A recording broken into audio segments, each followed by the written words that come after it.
All right, Marcus, thank you so much. All right, you guys, we are talking Indiana Funeral Care because things are obviously look a lot different here in this COVID world.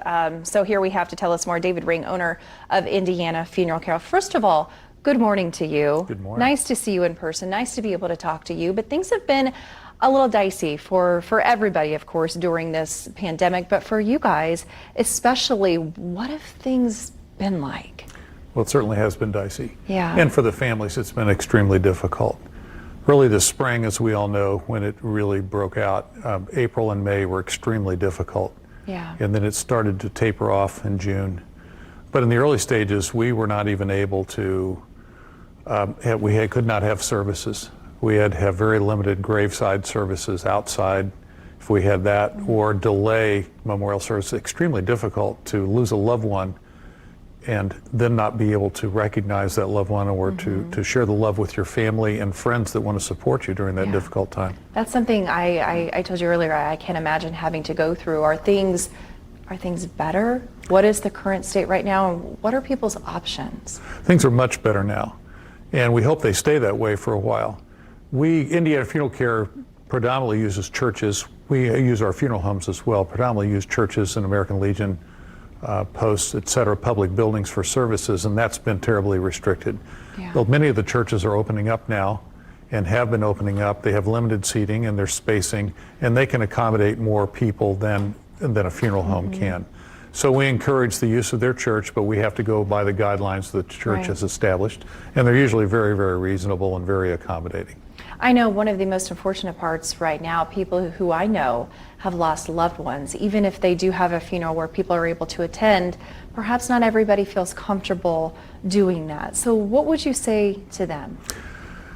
Well, it's a wide spectrum. There are different ways to show your appreciation and to show your support and love to a family. If you are uncomfortable coming to a service, you can email, you can extend condolences online, you can send food, you can send flowers, of course, you can make a donation with a heartfelt note as well.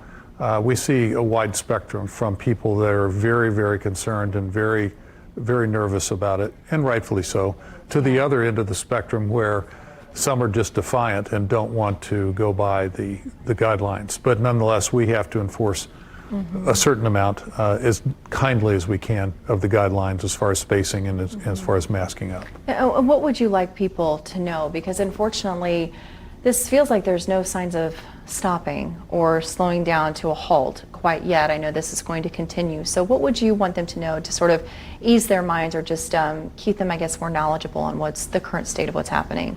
Well, call us. Let's talk about it. Let's talk about your options, because there are options out there that you may not have thought about. We did have summertime services outside. People did in shelters and more celebration type events. Yeah. We can't do that now as the weather starts to change, although the next couple of days are going to be pretty nice, but outside of that. But let's talk about it. Call us or call your funeral home and find out, what can I do and what can I not do? I think that's the most important thing, just knowing your options for sure, what you're able to do during this time. David, thank you so much. Appreciate it as always. Of course, we'll put your information on how to get a hold of you guys, how to make that phone call on indystyle.tv. All right, Mackenzie, on over to you.